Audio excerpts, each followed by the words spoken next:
Waltair divisional coordinator గా NSL Koteswararao నియమితులయ్యారు. ఈ మేరకు రైల్వే స్టేషన్లోని east coast railway Shramik Congress కార్యాలయంలో యూనియన్ నాయకులు కోటేశ్వరరావును ఘనంగా సన్మానించారు.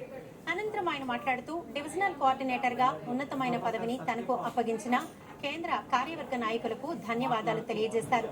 ఈ పదవితో తన బాధ్యత మరింత పెరిగిందని, కార్మికులకు ఏ సమయంలో ఏ కష్టం వచ్చినా తాను అండగా ఉంటానని, తన పరిధిలో వారి సమస్య పరిష్కారం దిశగా కృషి చేస్తానని, అవసరమైనప్పుడు కేంద్ర కార్యవర్గంతో కూడా చర్చించి సమస్యలను పరిష్కరిస్తానని హామీ ఇచ్చారు.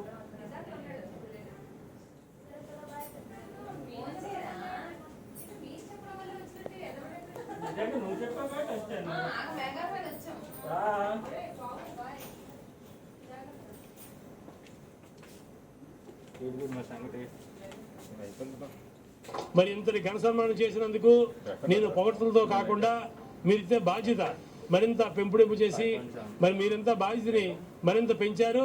ఈ సందర్భంగా మీ అందరికీ ఒకటే నా తరగ విజ్ఞప్తి, నేను మీ కష్టకాల్లో పాల్పంచుకుంటాను. ఇంతవరకు నా దృష్టిలో ఏ కార్యక్రమం అయినా సరే, ఏ సమస్య అయినా ఎలాగైతే నా దృష్టిలో తెచ్చేవారో ఆ రకంగా మరి నా దృష్టిలో తెచ్చినట్లయితే నా పరిధిలో ఎంతవరకు చేయగలను, నా పరిధి దాటి మరి జిఎం లెవెల్లోని పిహెచ్ఓ లెవెల్లో ఏమైనా చేయాలనుకుంటే అది జనరల్ సెక్రటరీ గారి ఆశీస్సులతో నేను ఆ కార్యక్రమాలు చేస్తాను. మరి సోదరులారా, ఇవాళ డివిజన్ కోఆర్డినేటర్ అంటే చాలా ఉన్నతమైన పదవి. ఇవాళ డివిజనల్ రైల్వే మేనేజర్ రైల్వే పరంగా డివిజన్లో ఎలాగైతే అధికారో మరి ట్రేడ్ యూనియన్ పరంగా కూడా డివిజన్ కోఆర్డినేటర్ ఈక్వల్గా మరి డిఆర్ఎం హోదాలో ఉన్న వ్యక్తి. మరి మీ తాలూకా ఆశీస్సులు, మీ తాలూకా మద్దతు, మీ తాలూకా నా మీద ఉన్న గౌరవం కొద్దీ నా వెనకాల మీరున్న బలాన్ని బట్టి ఈ శ్రామిక్ కాంగ్రెస్ నాయకత్వం మరి గుర్తించి మరి ప్రియ నేత ఆర్సీ సావు గారు, సంపత్ కుమార్ గారు, కేంద్ర నాయకులందరూ కూడా ఇచ్చారు.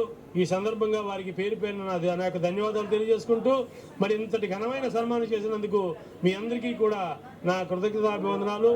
మళ్ళీ మీ తాలూకా కష్టకాల్లో పాల్పంచుకుంటాను. మీరు ఇచ్చిన ఏ పిలుపునైనా సరే నేను తీసుకొని నేను ఆ పిలుపు మేరకు నేను ఆ కార్యక్రమాల్లో పాల్పంచుకొని సమర్థవంతంగా నిర్ణయిస్తానని ఈ సమావేశంగా తెలియజేసుకుంటూ ఈ అవకాశం ఇచ్చిన మీ అందరికీ కూడా పేరు పేరున ధన్యవాదాలు తెలియజేసుకుంటూ సెలవు తీసుకున్నాను.